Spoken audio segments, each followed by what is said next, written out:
Bonsoir, merci de commencer la semaine avec nous.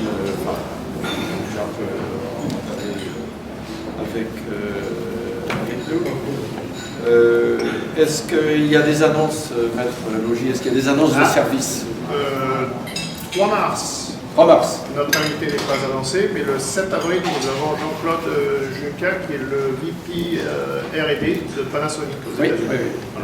Ça va être encore une fois un invité. Quand on va célébrer les 20 ans, il faudra qu'on fasse une liste. 20 ans de DBF, il faudra qu'on fasse une liste. Et l'éventail des corps de métier, des individus, des origines qu'on a couverts, je crois que ça sera une bonne façon de montrer, une fois de plus, d'enfoncer les portes ouvertes en quelque sorte pour nous ici, la richesse de la Silicon Valley. Ce soir, notre invité est Simon. Alors, Salomon. Ouais, ça commence. Ça commence. C'est fait. Salomon de la Bible, non? Alors, Salomon, raconte-nous où tu es né déjà, pour commencer. À New York? C'est ça, je suis né à New York, aux États-Unis. De De parents québécois, d'une mère québécoise et d'un père américain. Alors, tu m'as dit que ton père était musicien. Ta mère aussi, d'ailleurs, qui chantait dans le groupe de ton père. Et ton père faisait de la musique expérimentale, moderne, world music. Ça. Alors ça, c'est dommage qu'on n'ait pas des photos.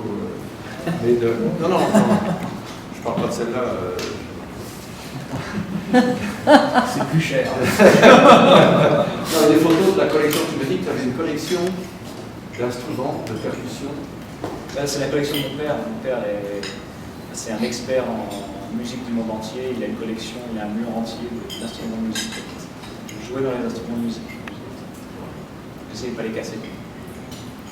Attends, alors faisons le parcours des instruments. Ça a commencé à des instruments à cordes. Avant. Moi personnellement, c'était tout percussion.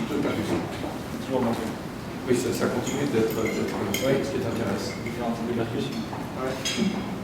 Mais ton père, de quoi il jouait? Alors vraiment, je pense qu'il a joué de tout.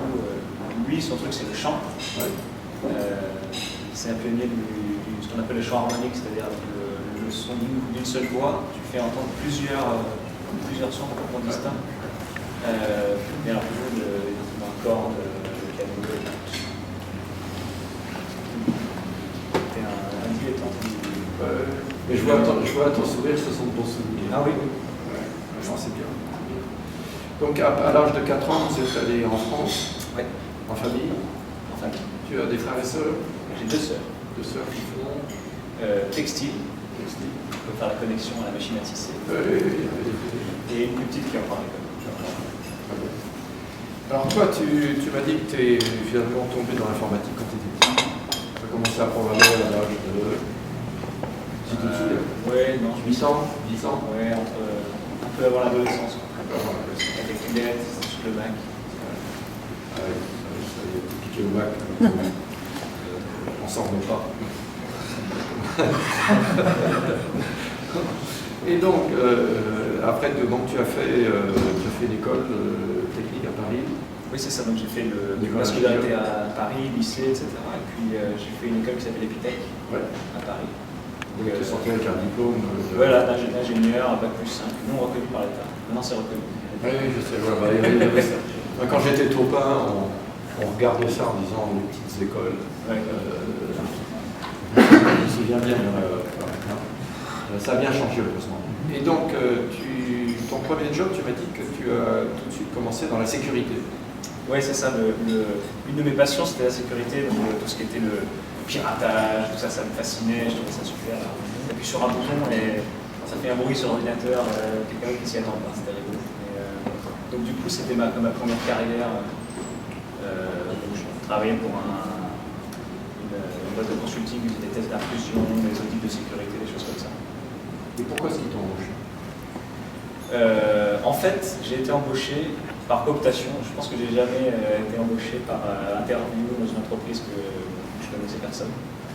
C'est simplement les assistants profs, des contacts par l'école qui travaillaient là et qui savaient que ça m'intéressait, que je m'en sortais bien. Donc à l'école, tu étais considéré comme étant plutôt bon. Bah, on va dire que non. Enfin, disons qu'au moins par une personne, c'est qui m'a embauché, oui.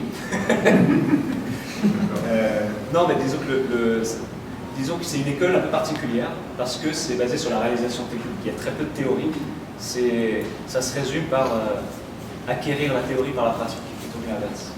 Bon, monsieur, ça c'est complètement anti-français, ça. Effectivement, c'est ça. Non, mais c'était un peu inhabituel. On te disait pas, soit un espace vectoriel et puis. Non, c'est plutôt. Non, mais c'est bien, c'est bien. Et moi, c'est ce qui m'avait attiré, c'est-à-dire à la sortie du lycée, moi, ce que je voulais faire, c'était programmer.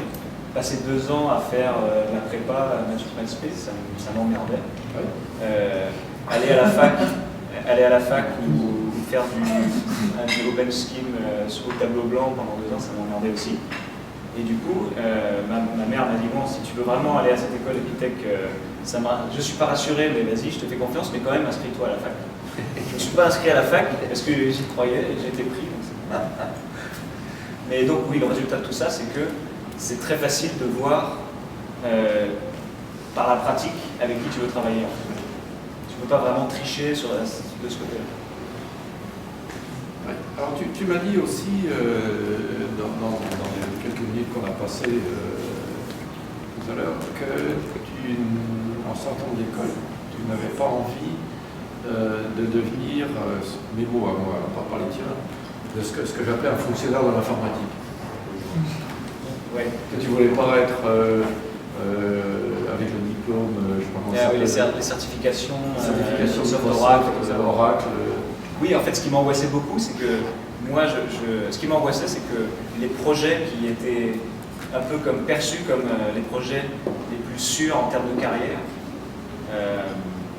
faire des applications Windows, passer sa certification Oracle, Cisco, etc. Moi, ça ne me passionnait pas, donc je faisais le minimum. Et puis à côté, j'aimais beaucoup programmer en C sur des systèmes Unix, programmation système, administration système, des choses que moi je trouvais chouettes, mais que je ne considérais pas comme une filière d'avenir. Donc moi, j'angoissais sur, mais qui va m'embaucher? Je le faisais quand même. Oui. Mais et il s'est avéré que par un coup de bol, aujourd'hui, travailler sur des systèmes Unix et sur on va dire quelque chose qui implique de travailler sur plusieurs ordinateurs en combinaison, c'est un sujet porteur, donc finalement je n'avais pas arrêté de faire ça. Oui, donc c'est ton instinct qui t'a dirigé. Oui, c'est vrai, j'ai fait ce que je voulais, ce que j'aimais faire, quoi, tout simplement. Oh mon Dieu, c'est l'horreur. Je pense que je ne suis pas le seul ici. Oui, justement. Donc tu as été embauché, où ça? Alors donc après ce premier job dans la sécurité, j'ai rejoint une autre entreprise qui s'appelle SmartJob, qui fait du transport de contenu. Donc là c'était en plein dans ce que j'aimais faire, c'était gérer des serveurs, plein de serveurs qui communiquent ensemble. Donc c'était surtout pratiquement uniquement dans le cinéma. Oui, c'est l'industrie du cinéma, de la télé, tout ce qui est contenu qu'il faut quand même protéger. Il faut le protéger tout en le déplaçant de point A en point B de manière utile pour la collaboration autour de la création d'un film, la distribution d'une série télé, etc. Donc quand Disney a des nouveaux épisodes de sa série à faire doubler en français, ils envoient ça à la boîte de doublage souvent par SmartJob. Quand ils ont besoin de faire les effets spéciaux du prochain film, ça passe par SmartJob aussi. Et tu m'as dit que c'était devenu un verbe. Oui, dans ce petit monde-là, ça se disait assez fréquemment. Tu avais des exécutifs de Disney ou Fox qui disaient à leurs fournisseurs, bon bah tu me SmartJob les fichiers. Je dis, waouh. Tu as passé combien de temps? 2 ans. Bon, c'est pas beaucoup. Pas beaucoup. Parce qu'il y avait ton viré? Non, en fait j'ai démissionné de ce job-là pour commencer .club. Donc tu avais un job qui payait bien? Oui, enfin j'étais junior quand même. Pas... Oui, enfin, j'avais un job qui était très bien. Ça te plaisait bien? Ça me plaisait bien. Tu étais bien apprécié de tes patrons? Oui.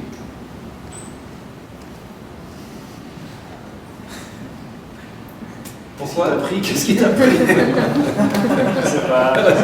C'était pas complètement réfléchi. En fait, ça me travaillait. Non, mais bon, voilà, justement. Alors, c'était là-dedans et qu'est-ce qu'il y avait dans tes tripes? Ouais, il y avait un projet, quoi, un projet particulier. La motivation est technologique déjà. Le but, c'était de réaliser, de créer quelque chose qui n'existait pas. C'était pas particulièrement, au moins au début, de créer ma propre entreprise. Il y avait plein de scénarios possibles, mais j'avais besoin d'un véhicule pour réaliser ce projet. Qu'est-ce que tu as vu qui était possible mais pas fait? Si j'ai bien compris. Oui. Il y avait quelque chose qui était possible mais les gens ne le faisaient pas et tu t'es dit c'est moi. Oui, c'est ça. Enfin, oui. Oui, non mais tu peux le dire ici. Il faut que ça existe. Non mais il faut avoir un peu la grosse tête pour être entrepreneur. Oui, pareil. Oui, non. Non mais c'est vrai, il faut se dire, 1 million de personnes ont essayé, elles ont échoué, mais c'est pas grave, je vais essayer quand même parce que ce sera moi qui vais réussir. Oui. Ou alors on peut se dire, bon, chacun a aller un peu plus loin à chaque fois. Et donc c'était quoi ce qui n'était pas possible?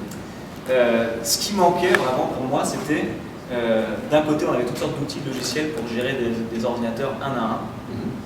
Et à côté de ça, on avait des applications qui nécessitaient de tourner sur un grand nombre d'ordinateurs en même temps en parallèle. Qu'est-ce que tu entends par grand nombre? Des dizaines, des centaines, des milliers. Justement, le nombre lui-même est variable et inconnu à l'avance. Ça peut commencer avec un ordinateur. Demain, il faut doubler la capacité, il en faut 2. Dans un an, il en faut 10 000. Et surtout, il en faut peut-être de nature différente. Il faut peut-être 100 en Europe, 500 sur la côte est des États-Unis, 10 dans un labo de test. Un, c'est mon ordinateur portable. Il faut que tout ça, ce soit interchangeable, que ça constitue comme un seul ordinateur virtuel finalement, sur lequel je peux lancer des logiciels et ça marche. Ça, c'est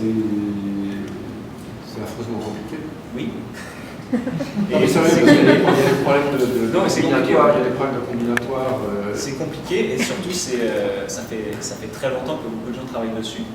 Donc c'est pas c'est un vieux problème. C'est un vieux problème. Ouais. Et moi, mon approche, c'était pas de dire bon, ce travail de titan qui a été réalisé sur des décennies pour faire que les ordinateurs puissent communiquer entre eux, etc. C'est pas de reprendre à zéro, c'est simplement de dire peut-être que tout ce travail-là, il n'est pas utilisé, il n'est pas exploité à bon escient. Il y a des ingénieurs qui travaillent toute leur vie pour résoudre un problème technique très compliqué, pour qu'au final, ça bénéficie très peu à la communauté des développeurs logiciels. Donc le but, c'était d'exposer tout ce travail-là, toutes ces réalisations techniques, sous une forme qui puisse être utilisée par le développeur lambda. Et justement, ça partait du principe de commencer par dire il y a un développeur lambda. C'est une notion qui, je pense, est ignorée. Quelqu'un qui écrit du code sur une machine Linux. Écrire un logiciel, écrire du logiciel en général, c'est quelque chose qui est en train de devenir plus accessible. Il y a plus de gens qui vont le faire. Il y a plus d'idées, plus de possibilités. Des applis mobiles, des applis web, tout ça. Mais si on veut passer de, disons, 100 000 développeurs professionnels dans le monde à 10 millions, eh ben, il va falloir que les outils s'améliorent un peu parce que il faut élargir, il faut démocratiser le développement. Ouais. Est-ce qu'il s'agit de simplifier la tâche de quelqu'un qui va écrire une application qui va tourner sur une machine, ou est-ce qu'il s'agit de simplifier, de rendre possible la tâche de quelqu'un qui va écrire une application qui devra tourner sur un nombre indéterminé de machines? C'est un nombre indéterminé de machines et rendre ça accessible réellement à n'importe qui. Un être humain à peu près normal. C'est ça. Quelqu'un qui sait programmer, qui a envie d'apprendre à programmer, mais pas quelqu'un qui est un expert dans le calcul distribué, qui a passé 20 ans à étudier cette discipline. Le domaine du calcul distribué. Et donc tu détruis l'emploi de ces gens qui étaient des spécialistes Alors, calcul. Mais non, parce qu'ils viennent bosser chez nous. Non, parce qu'on les embauche. Tu les embauches et tu leur fais un lavage de cerveau. Non, je dirais que... Non, mais je non, plaisante. Non, sérieusement, tu es obligé quand même de leur dire, corrige-moi, n'es-tu pas obligé de leur dire la façon, votre vision du monde d'hier, il faut la changer. Vos habitudes Parce que ce qui est très difficile dans les entreprises, c'est pas de changer les habitudes cérébrales, c'est de changer les habitudes affectives. Oui, c'est vrai. Et donc, alors nous, on a une stratégie dédiée à ça qui s'appelle la stratégie de l'ingrédient. On arrive, on commence par regarder ce qui est déjà utilisé dans un environnement donné, une entreprise, une équipe. Et ensuite, en général, on revient avec une liste de logiciels qui doivent fonctionner. C'est-à-dire que de manière affective, cette équipe utilise 3 logiciels au quotidien. Et ils ont leurs habitudes. Ils ont leurs habitudes et ça ne sert à rien. C'est leur pantoufle, c'est leur pantoufle. C'est ça. Et à la limite, si je suis IBM, je peux arriver en disant ça tu jettes à la poubelle parce que ton boss a signé le chèque. Donc voilà. Mais si moi j'arrive et je les convainc et réellement à améliorer leur vie, le point de départ c'est de m'adapter à leur environnement. Donc nous, notre logiciel qui s'appelle Docker, on passe énormément de temps à l'adapter au logiciel existant. C'est un peu, pardon-moi l'expression, c'est un peu faux cul quand même. Tu leur dis quelque chose. Je ne sais pas quoi répondre. Tech de fifth. Non, oui. Tu leur dis, ne craignez rien, demain va être comme hier. Alors qu'en fait... Non, mais il y a une amélioration. En fait, disons qu'on propose une amélioration évolutionnaire avec, à la clé, potentiellement, si ça les intéresse, une réelle révolution dans la manière dont ils travaillent. Mais c'est optionnel. On leur dit pas le premier jour, alors là il faut tout révolutionner. On leur dit voilà une évolution, est-ce que ça vous intéresse? Et ensuite, un certain pourcentage de ces gens-là, 1 an plus tard, auront évolué dans leur manière de travailler et tout d'un coup ils seront 10 fois plus productifs. Alors il faut que tu rencontres le président la semaine prochaine. Le président de la République.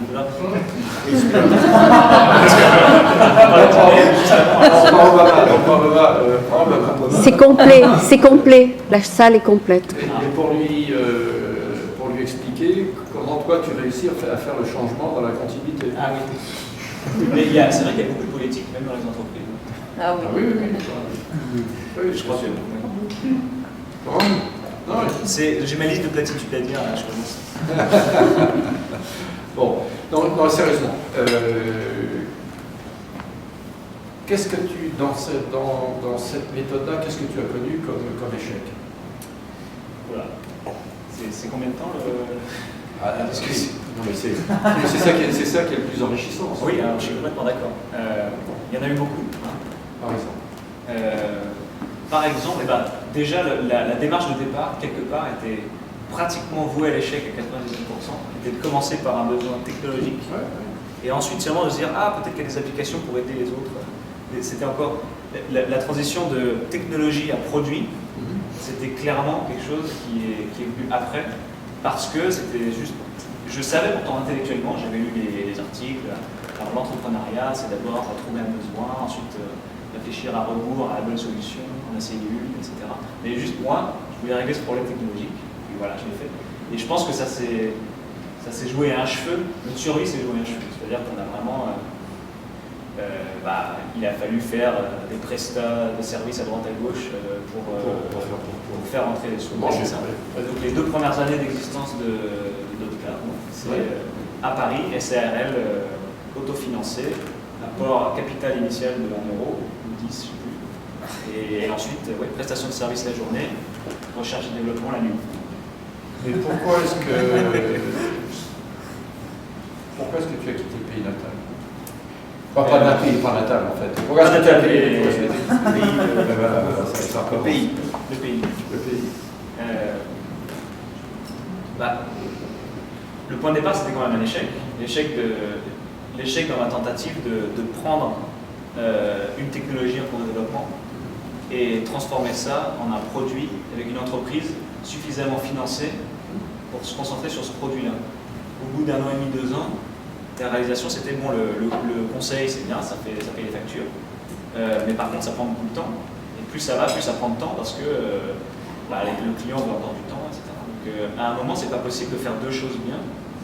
Et donc, il faut se focaliser sur le produit, mais pour ça, il faut de l'argent pour ne pas faire de conseil. Donc, il faut un investisseur. Trouvons un investisseur. D'où l'échec. Moi, j'ai essayé de trouver un investisseur en France, je n'ai pas trouvé. Pourquoi à ton avis? Je pense déjà c'est moi qui n'ai pas su appâter le bon investisseur. Je pense aussi qu'il y a pour une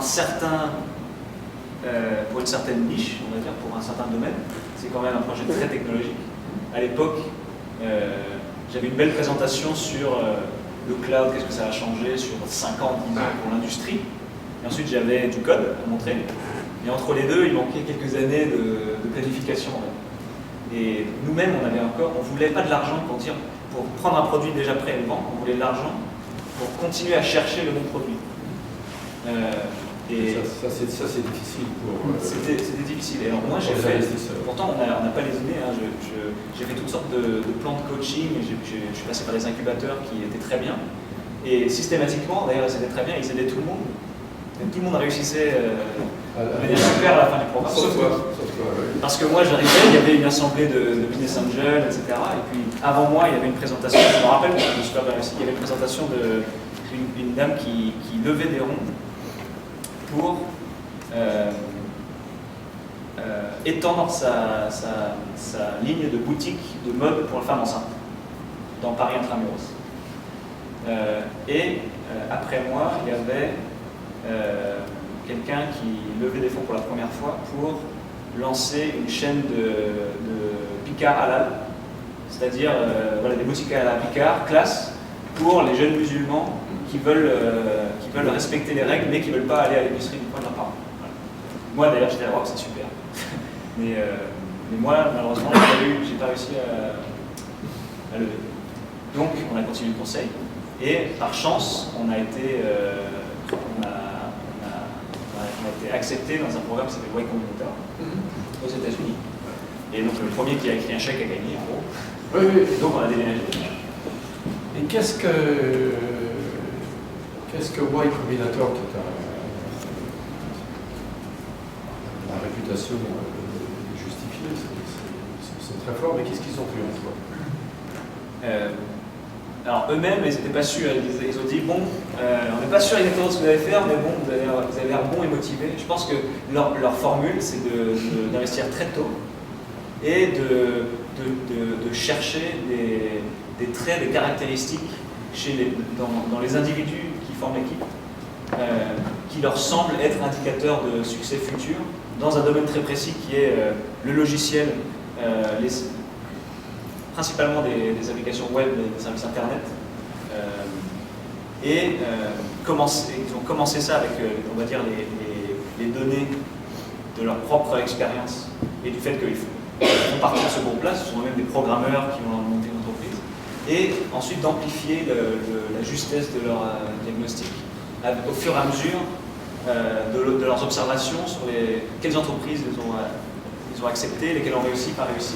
Donc ils ont joué vraiment sur le volume qui était rendu possible par le faible montant des investissements, parce qu'ils commençaient tôt. Donc c'était difficile à amorcer, mais une fois que c'était amorcé, Y Combinator, je pense qu'ils ont investi en volume, en nombre de titres, je pense qu'ils en sont à 500, peut-être 700 entreprises. Donc c'est autant d'éléments de données que ensuite ils sont très orientés de données. Donc ça, je pense que c'est la recette à mon avis. Donc qu'est-ce qu'ils ont vu en toi?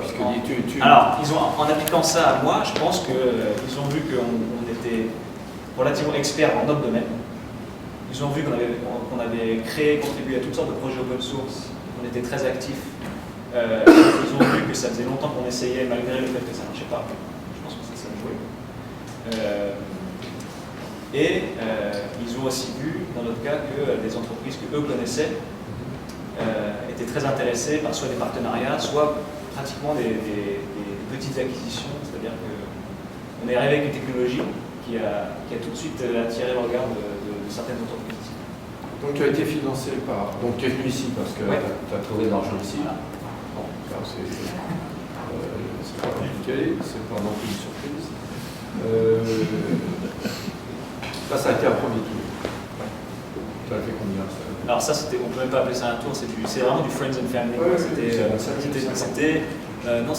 18 000 $. Ah, quand même. Ouais. Sur 18 000 $, je sais exactement, ça nous a permis de vivre à 4 dans un 2 pièces à Mountain View. Je sais maintenant qu'on peut meubler un 2 pièces pour 4 personnes à IKEA pour 850 $. Voilà.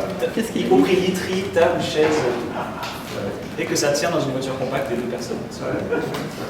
Non, c'est vrai, le nombre de startups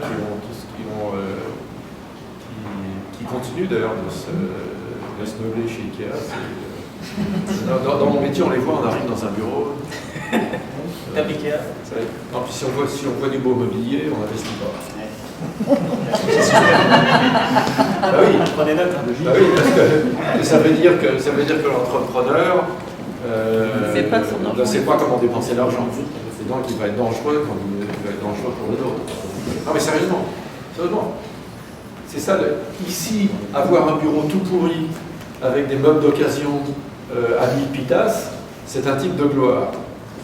Et d'ailleurs, tu sais que j'ai discuté avec un founder qui voulait tellement avoir des tables, il avait lu quelque part que Amazon avait cette culture d'austérité. Et en fait, il voulait absolument avoir pas des bureaux normaux, Des mais des tables, des portes. Les portes, oui, Ouais, et en fait, il n'en trouvait pas et il a fini par payer très cher pour avoir du de portes pour faire plus. Il y a Ikea. Ikea. Ouais, il y a une époque, il y avait un éclatement de bulles, c'était avant l'éclatement de la bulle de 2000. Il y avait eu la guerre du Golfe, etc. Et donc, il y avait un revendeur de meubles qui s'appelait Repo Depot. Alors pour ceux Repo, c'est repossession. C'est-à-dire le gars qui n'a pas pu payer la retraite, on reprend la voiture, tout ça. Et donc il y avait un intermédiaire, parce que aux États-Unis, il y a des intermédiaires pour tout, qui vendait du mobilier qui avait été pris à des gens qui n'avaient pas pu payer les retraites. Et donc on avait trouvé du mobilier pas cher comme ça. C'est les mêmes meubles qui circulent en fait dans la vallée depuis des décennies. Ouais. Il y avait l'époque, il y avait quelqu'un qui vendait, après l'éclatement de la bulle Internet, donc en 2000, il y avait des spécialistes des chaises aérones. Hein, des gars qui s'étaient achetés des chaises aérones à $600, etc., qui ne pliaient plus. Et donc, voilà, bon. Alors, donc ils ont vu ça, tu as appris qu'on pouvait meubler un appartement de 2 pièces. Il y avait des chaises aérones de case aussi. Et voilà. Donc $18 000, ça a pris combien de temps ça? Bah, ça nous a tenu 4 mois plus le buffer pour lever le cylindre. Ah, pas mal. Vous avez mangé pas mal de ramen. Oui, beaucoup de ramen. Moi j'adore le riz, on a un rice cooker. on a encore le riz d'ailleurs. Et voilà. Et voilà. Et donc le deuxième tour, ça a été... Le deuxième tour, c'est à la sortie de Y Combinator. Donc le Y Combinator, c'est un programme de 3 mois. Ouais. Et donc une grande valeur ajoutée, c'est qu'à la fin du 3 mois, il y a ce qu'ils appellent des modèles, où toutes les startups de ces 3 mois-là, où ce batch présente chacune pour 3 minutes, et devant un parterre d'investisseurs très concentré. Ouais. Donc ça fait gagner du temps aux investisseurs, et c'est une occasion vraiment pour la startup de faire ses preuves. Après, il n'y a pas de béquille, c'est-à-dire que si la présentation est nulle ou que le produit ne marche pas, bah, c'est... Voilà. Mais... Thank you so much. Voilà. Have Mais a nice il y a day. cette chance-là, donc si ça marche. Donc nous, ça a marché. Et donc on a enchaîné. Moi, j'ai passé je pense, 6 semaines non-stop à avec des rendez-vous les uns après les autres. Et donc, qui a investi en ce moment? Alors, c'était beaucoup d'angels, des individus fortunés. Notre tout premier angel, c'était quelqu'un qui s'appelle Ash Patel, qui était le numéro 5 à Yahoo, je pense, qui était VP infrastructure. C'est le mec qui raquait les serveurs en 95 à Yahoo. Il comprenait ce que tu faisais. Ouais, alors lui me dit, ça me fait penser, la première fois que j'ai vu PHP, je me suis dit, il n'y aura plus besoin d'écrire les sites web en C, c'est génial. Donc là, il disait pareil, les containers, toute cette technologie-là, il a monté tout de suite. Ouais. Donc il a signé le premier chèque. Une fois que le premier chèque est signé, c'est plus facile de faire signer le chèque. Nous sommes des boutons visionnaires. C'est ça. Un mouton, c'est mieux qu'un mouton. Oui. Donc en tout, on a levé $800 000, quelque chose comme ça. C'est autre chose. Ouais. Et donc Ron Conway a suivi avec son fonds SV Angel. Jerry Yang, le fondateur de Yahoo, a été présenté par Ash Patel, donc il a investi aussi. Donc on a pu mettre quelques noms connus. Et ça nous a plu. On n'a jamais besoin de monter jusqu'au bout parce qu'après on a enchaîné sur la Series A. Ça s'est enchaîné assez vite. Ouais. Mais ça s'est enchaîné parce que ces investisseurs du tour suivant étaient écervelés ou parce qu'ils ont vu quelque chose? Qu'est-ce qu'ils ont vu? Qu'est-ce qu'ils ont vu pour, parce que là, ça commence à faire des montants. Là. Oui. $18 000, tu te dis, bon, ouais. tu soulèves les coussins du sofa. Pas le bien. Tu trouves 18 000 dans une firme de venture capital. Mais bon, après, 800 000, ça commence à être conséquent, puis après, des millions. Alors, bon, les 800 000, je vois. Ouais. Mais après, ceux du tour, en quelque sorte, du troisième tour, ouais. Qu'est-ce qu'ils ont vu? Alors, les 800 000, on les a utilisés pour lancer le produit. Et ce lancement de produit a causé deux choses. Déjà, ça a vraiment causé un buzz dans la communauté des développeurs, parce qu'on a lancé ce qui s'appelle la plateforme as a service, donc un service d'hébergement d'applications couplé à des outils de développement d'applications. Donc c'était une formule qu'on n'a pas inventée, mais qui jusqu'à ce moment-là était très segmentée, c'est-à-dire qu'en fonction de mon langage de programmation, moi développeur, je choisissais un hébergeur plateforme as a service.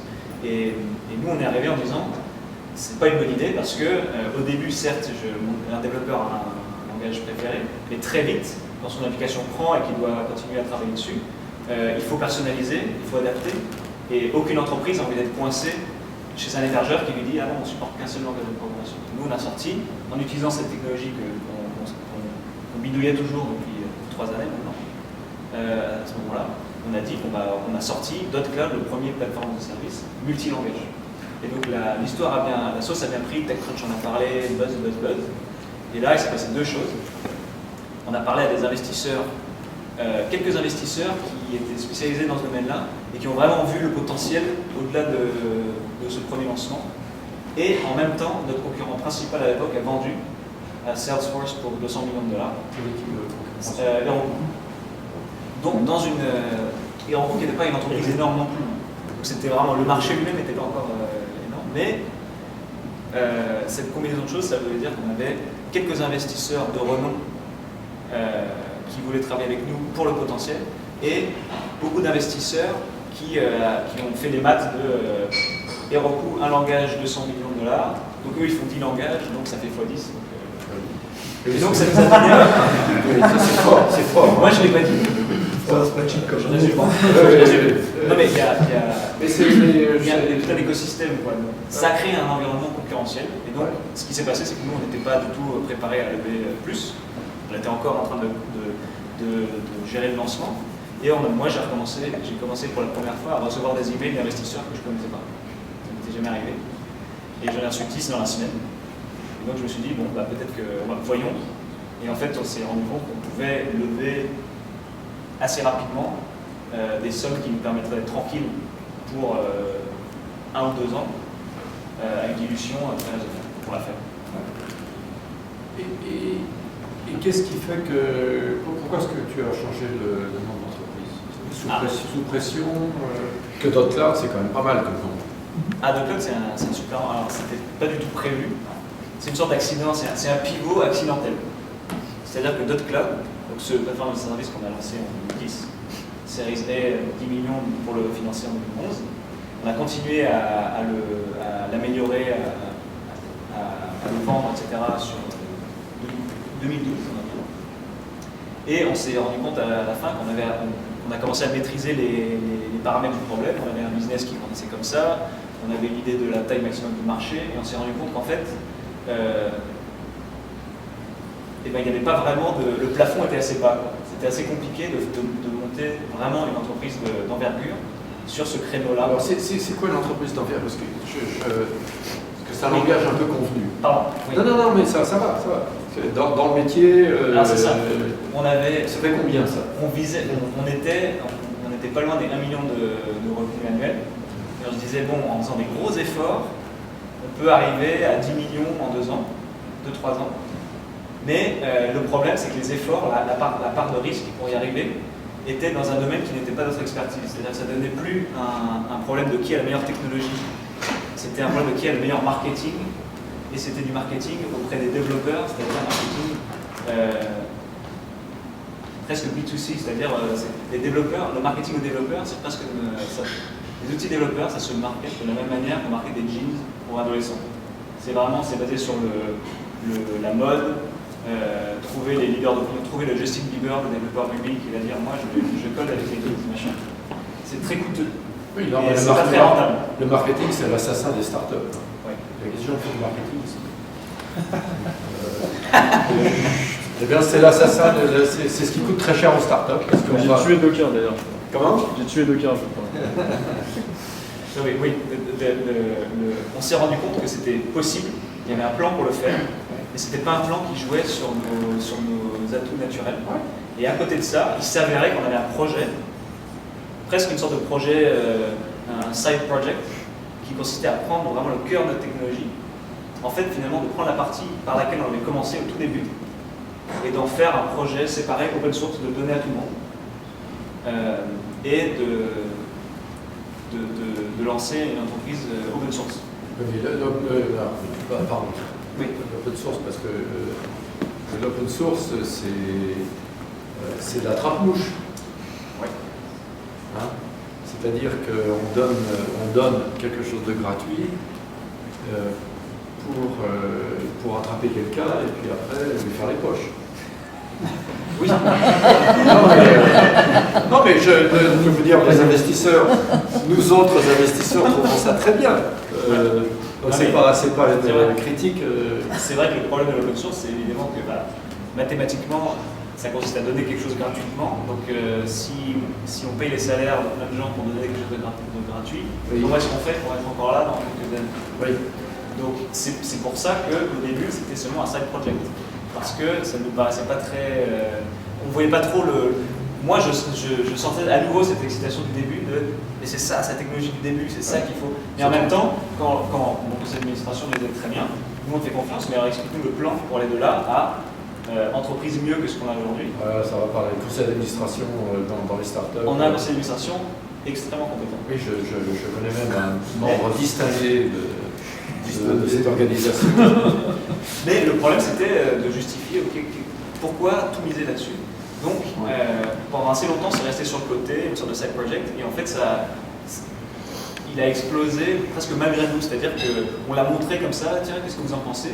Et en fait, en quelques mois, on s'est retrouvé de manière accidentelle avec un projet open source qui avait plus de succès en termes de visites, de bouche à oreille, de téléchargement, que tout ce qu'on avait fait jusque-là combiné. Oui, mais attends. Et la pompe Afrique? La pour Afrique. Ah oui, non, mais excuse-moi. C'est-à-dire la question de comment est-ce qu'on fait pour une fois que la trappe geek a marché, comment est-ce qu'on fait fonctionner la pompe Afrique? Eh bien, ce qui s'est passé, c'est qu'on a fait... Le business model, si tu préfères. Alors, le business model aujourd'hui, c'est un business model en 3 mots, plus possible. C'est un business model déjà qui repose sur le fait que énormément de développeurs, énormément de gens utilisent ce projet qui s'appelle Docker. Donc, déjà le point de départ, c'est il faut l'ubiquité. Une base installée énorme. Ensuite, en gros, deux choses. Un, les entreprises. Il s'avère que les entreprises demandent à payer du support pour construire une plateforme. Ça crée une obligation de service. Et ça, c'est lié aussi à la nature du projet. Docker, c'est un projet qui fait quelque chose d'important. C'est le runtime, c'est-à-dire c'est la partie qui fait tourner l'application. Donc si moi, entreprise, j'ai investi des millions de dollars dans la réalisation d'une application, ensuite il faut que je la fasse tourner. Il faut qu'elle aille vite, il faut qu'elle reste. Voilà, c'est mieux si ça marche. Sinon, quelqu'un se fait bien. Pour les entreprises, c'est un modèle éprouvé. Je plaisantais tout à l'heure sur l'open source. Mais c'est pour ça que Marc Andreessen a investi, lui et son fonds, 100 millions de dollars dans GitHub. C'est ça. C'est un projet open source qui est gratuit, et les entreprises insistent pour payer. C'est ça.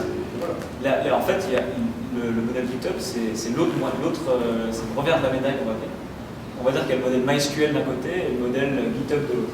MySQL, c'est j'ai écrit du code open source, le voilà, mais si tu veux, tu peux aussi payer pour du support, des services, etc. Le modèle GitHub, c'est tu utilises ce logiciel open source. Nous, on ne vend pas de support, on ne va pas envoyer des consultants chez toi pour t'aider, etc. Par contre, voilà une application web à laquelle tu peux t'abonner pour payer tu payes tous les mois $100, $200, $1000. Et maintenant, tu as un business model SaaS classique, finalement, mais dont la méthode d'acquisition de nouveaux clients, c'est l'open source plutôt que des campagnes de pub ou le SEO, etc. Donc c'est ça qu'on fait. C'est ça que tu fais. Et donc, tu disais tout à l'heure que toi, c'est le patron. Je suis le patron, j'ai aussi. En fait, on sort d'une période de transition. Ouais. Et cette période de transition, le résultat, c'est qu'on a un produit qui était notre unique produit, qui est maintenant un produit secondaire. Ouais. On a changé le nom d'entreprise. Ouais. On a levé à nouveau 15 millions de dollars. Et j'ai embauché un CEO pour me remplacer. Et pourquoi? Parce que ça c'est un vrai sujet. Ça. Oui. Ah oui. Enfin, il y a beaucoup de vrais sujets, mais sérieusement, pourquoi? Alors c'est les vautours capitalistes qui t'ont dit... les vautours capitalistes, on était sûrs. Bon, très bien. Donc c'est vraiment toi? Oui, c'est vraiment moi. Et en fait, c'est simple, quand ça s'est passé, quand ce projet, contre toute attente, a rencontré un succès fou. C'est vrai que c'était finalement mon projet depuis le début. Ton projet chéri. C'était mon projet chéri. C'était la première fois finalement que je travaillais réellement à nouveau sur la même chose qu'en 2007. C'était le projet pour lequel j'avais quitté mon boulot en 2007. Et donc je voulais vraiment le réaliser comme il fallait jusqu'au bout. Le problème, c'est que faire ça et diriger une entreprise, surtout à la manœuvre dans une période de transition à haut risque, c'est complètement impossible de faire les deux. Donc il y a eu une période de réflexion et il a fallu que je décide qu'est-ce qui était le plus important pour moi. Et donc j'ai décidé que le plus important pour moi, c'était le projet. Donc j'ai eu énormément de chance, j'ai rencontré juste au bon moment, un vétéran qui comprenait le potentiel, qui comprenait la vision. J'ai réussi à le convaincre de venir, et donc maintenant c'est le CEO de Docker. Très bien. Voilà, je ne suis plus le patron. Et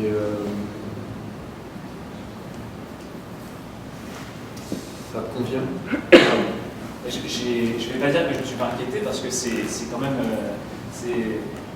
donner les clés après 5 ans de travail acharné. Je me suis beaucoup angoissé.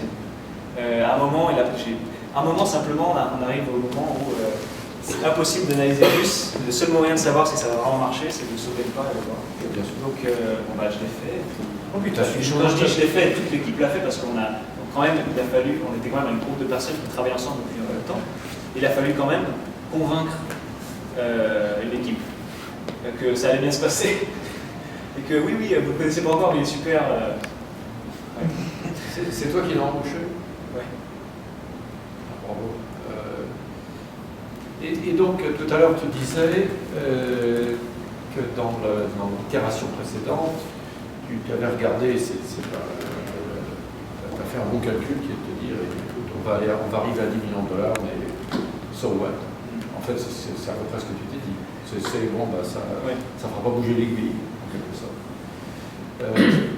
Maintenant, avec le vrai projet, finalement, ton vrai projet, c'est quoi le plafond? Là, moi, je ne sais pas où est le plafond, honnêtement. Je pense que simplement parce que on a la chance d'être positionné sur une vague qui s'avère être une très grosse vague. Et moi, la manière dont je le résume, c'est qu'il y a un nouveau type d'operating system qui est en train de se créer. Il y a eu iOS, Android pour le mobile. Il y a la même chose qui est en train de se faire pour ce qu'on appelle communément le cloud. Et aujourd'hui, on peut dire, moi j'aime bien dire que le iOS du cloud, entre guillemets, c'est Amazon, AWS. Voilà. On peut en discuter, c'est une manière de voir. On va dire que c'est le player qui a le plus d'avance, ils sont intégrés hardware, software, ils avancent à fond. Dans l'ensemble, ça ne les intéresse pas trop ce que fait la concurrence. Est-ce que l'analogie tient?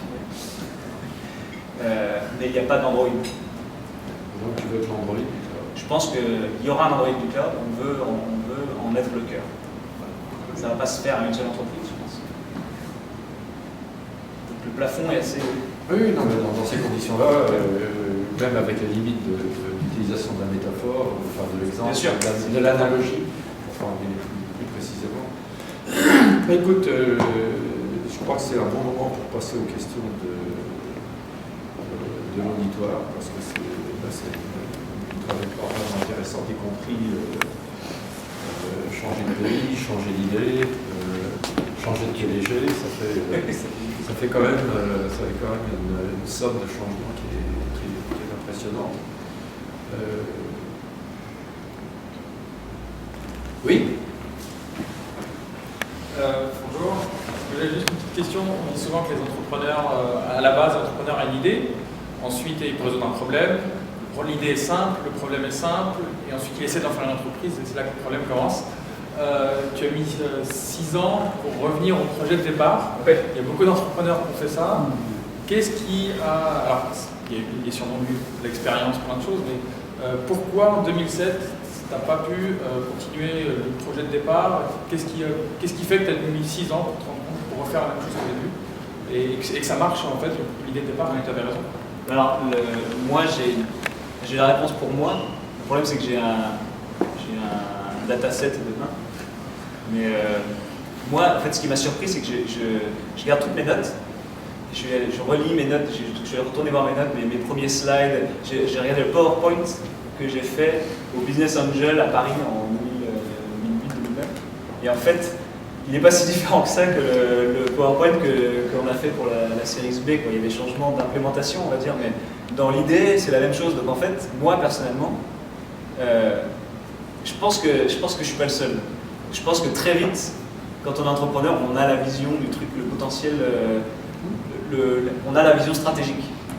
Parce que c'est dans notre tête et il n'y a aucune contrainte, et la physique n'existe pas. Quoi. Et le vrai problème, moi, l'impression que j'ai, c'est qu'à l'époque, j'avais l'impression d'être comme les bébés au début qui voient, mais ils n'ont pas la notion de profondeur. Ils ne font pas la différence entre ce qui est là et ce qui est à 10 mètres devant. Et c'est ça qui manque, c'est qu'on parle de choses comme telle entreprise va nous bloquer ce marché-là, ou alors il faudra faire attention à ce segment-là. Mais en fait, on ne sait pas si on parle de quelque chose qui est intéressant dans 10 ans ou dans 3 mois. Et en fait, ça, on l'apprend que en se prenant les pieds dans le tapis pendant 5 ans. Quoi. Et donc, ouais, et parce qu'on apprend ce qui est important et ce qui finalement, c'était pas la peine de s'en soucier. Moi, je me rappelle, j'ai passé des mois à optimiser mes déclarations, mes paperasses, l'URSSAF, de machin. J'étais là, ouais, on va extraire chaque centime de rentabilité. Et finalement, si c'était à refaire, je pense que j'aurais même pas fait les paperasses, j'aurais fait. Ouais, j'aurais repoussé la création de la boîte, je pense, au moins 1 an. Minimum. Si je peux me permettre, noter, essayer de garder à l'esprit ce que Solomon vient de dire sur l'analogie entre le bébé qui ne voit pas c'est vrai, moi je trouve c'est très bien vu ça. Pardon, le fait de ne pas voir, il y a un stade où l'entrepreneur comme un nouveau-né ou un bébé ne voit pas la profondeur, ne voit pas la distance qui est entre ici et puis l'objectif à atteindre, et que heureusement que l'entrepreneur ne le voit pas. Oui, c'est vrai. Heureusement que l'entrepreneur ne le voit pas, parce que si l'entrepreneur savait, c'est comme le mariage. Non, c'est vrai que si j'avais su à l'avance toutes les fois où j'allais prendre les pieds dans le tapis, moi Tu n'auras pas fait. Est-ce que j'aurais fait, tu vois, ça aurait demandé beaucoup plus de courage. Quoi. Non, mais il faut une forme il faut qu'il manque quelque chose à un entrepreneur. En fait. Ouais, S'il est trop réaliste, il verra trop les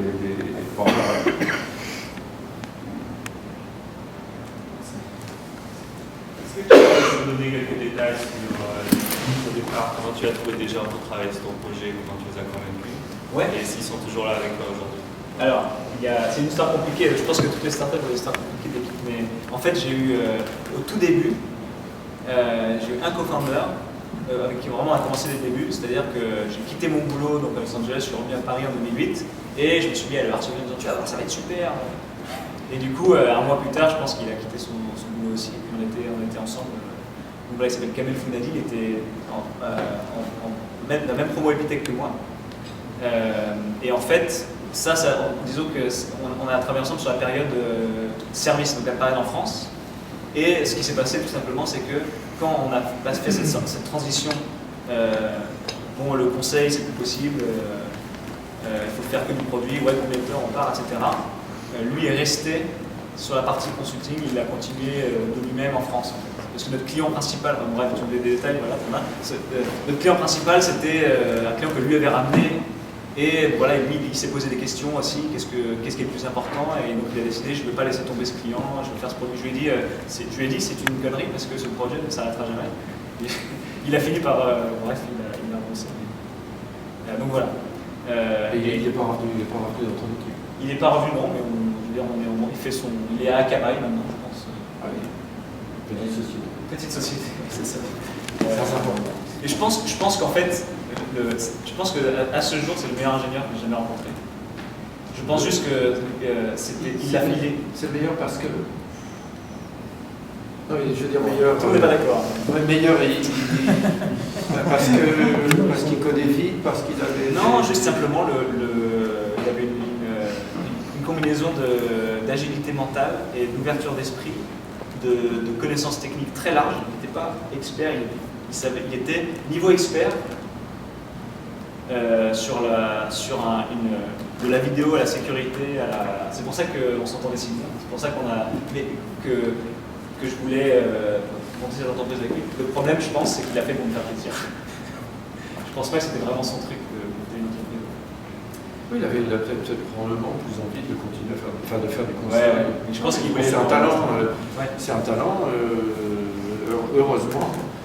Et voilà, et donc ce qui s'est passé, c'est que cette équipe-là, on a une petite équipe, voilà, cette équipe-là est restée en France, on a fait chacun son truc, sauf un qu'on avait embauché en stagiaire,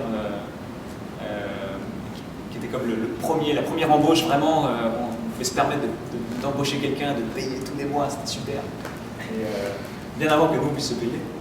Et en fait, quand je me suis retrouvé en gros tout seul à partir aux États-Unis, je lui ai dit tiens, tu veux être mon co-founder. Parce qu'on m'a dit que c'était mieux qu'on soit plusieurs avec conducteur.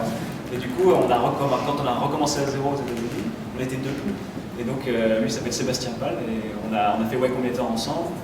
On a fait, et ensuite, on va dire seed round, la partie début du .cloud sur un an. Et ensuite, je pense que lui aussi, il a eu cette transition où tout d'un coup, c'est devenu différent. Enfin, quelque part, lui, ce qu'il aimait vraiment, c'était le projet du début. Et quand on a lancé ce produit, qu'on a fait le seed round, tout d'un coup on avait un produit, des clients, un board, une équipe, des managers, etc. Je pense que lui, ça l'a gonflé. Enfin, c'est ma théorie, hein, après. Donc lui, aujourd'hui, il travaille il est ici dans Silicon Valley. On se croise de temps en temps. Une des beautés de la Silicon Valley, qui est un peu récente, c'est le fait qu'il n'ait plus besoin de devenir chef pour gagner plus d'argent. Ouais, ça c'est vrai. C'est-à-dire qu'on fait des ingénieurs plus que des chefs, et qu'il y a des entreprises, j'en connais au moins une, où il y a des ingénieurs qui demandent une démotion. Parce que voilà, gérer des gens, non, moi je veux faire du produit, foutez-moi la paix. Et c'est, moi je trouve ça admirable, c'est reconnu et apprécié de dire bon, ça va, vous ne voulez pas faire le chef, on va vous donner un travail, on va vous redonner le travail qui vous intéresse. C'est vrai qu'il y a une reconnaissance de management comme pas comme une évolution naturelle de carrière, mais c'est un métier quoi. Il y a un métier différent. Un métier différent. Un métier de service. Moi, je considère que le management c'est du service. C'est-à-dire que les managers sont au service de leurs collaborateurs. Et non pas l'inverse. C'est vrai. Oui, Maître Longier. Seulement que tu es passé par plusieurs incubateurs en France, et puis tu es passé par un incubateur de prestige ici, tu en disais du bien. Il y a parfois le sentiment qu'il y a pas mal de hype autour des différents incubateurs. Alors qu'est-ce que tu en penses? Quelle est ta perception? Qu'est-ce qu'ils font bien en général? Qu'est-ce qu'ils font moins bien? Est-ce que tu conseillerais à une jeune entreprise de passer par là absolument, ou est-ce qu'il y a d'autres méthodes? Bonne question.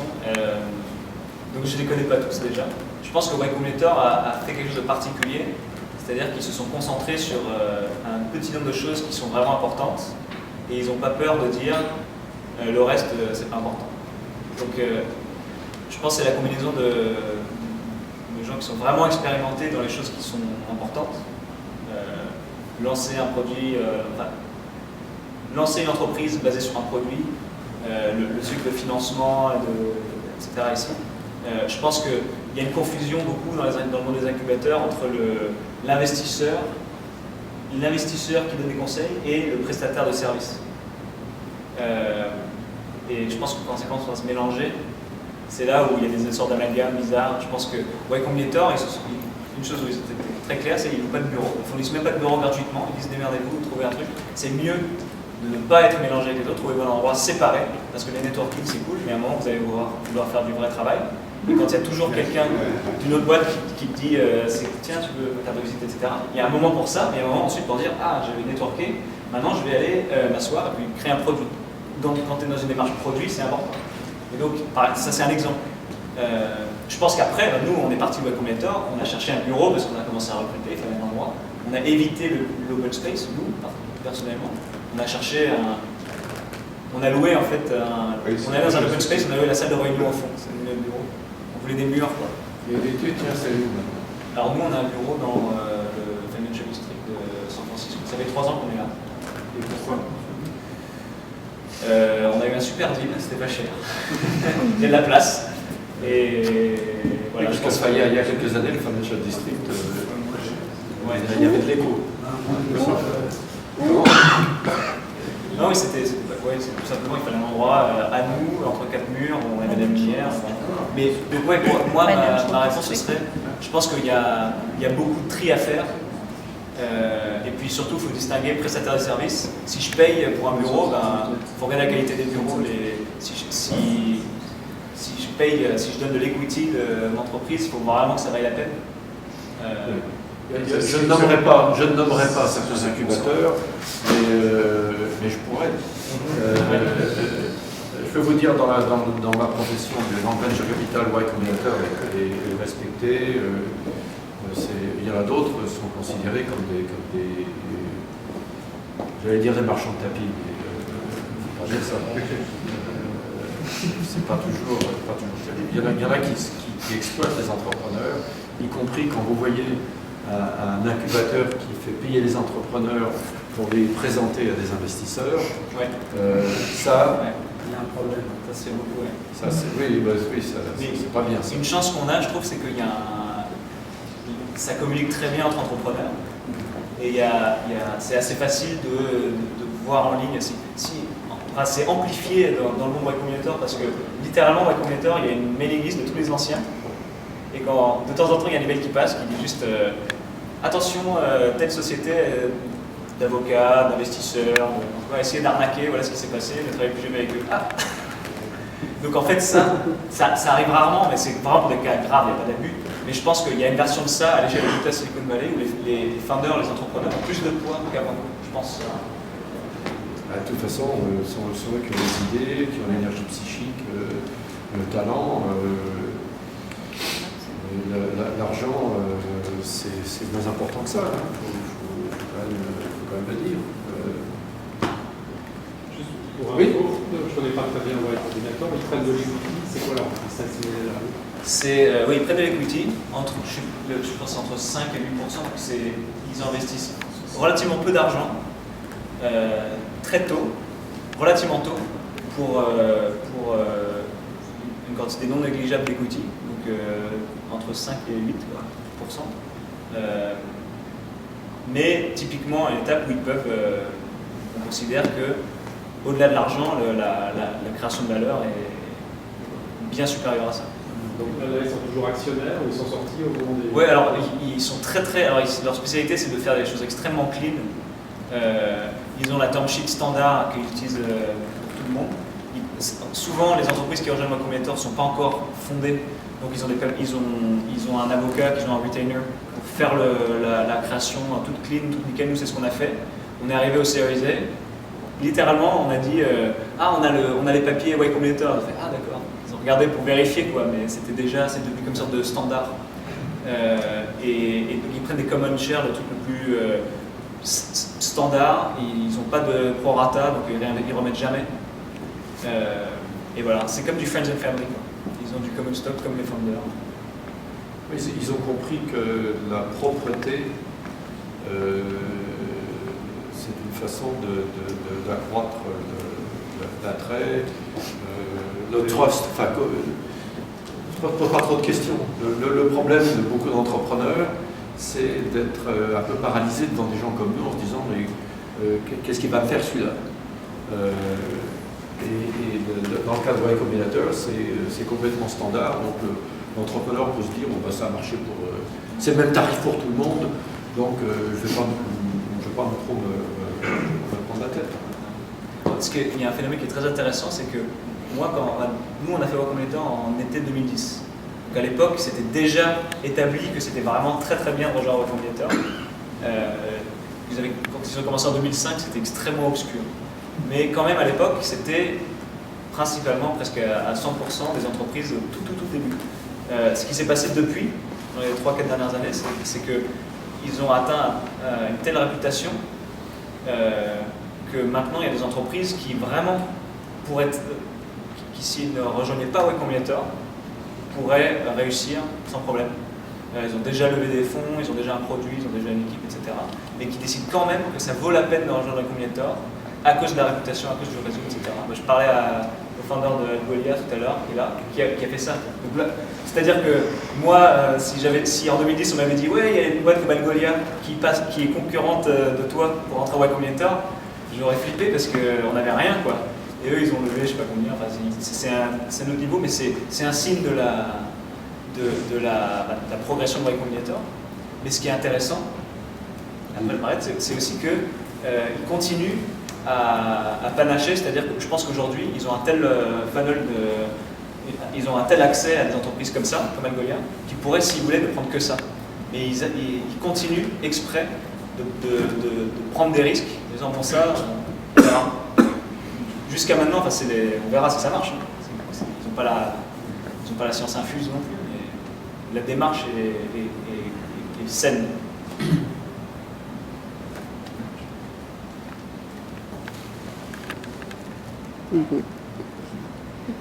Voilà, écoute, merci beaucoup.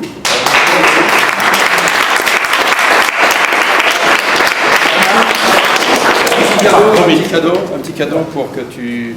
C'est pas un des blocs de sites de fonds de financement, mais enfin, pour que tu gardes un souvenir de ton passage ici. Merci beaucoup. Et puis, on peut continuer la conversation au bar. Voilà. Et donc, dans 4 semaines. Dans 4 semaines, lundi 3 mars.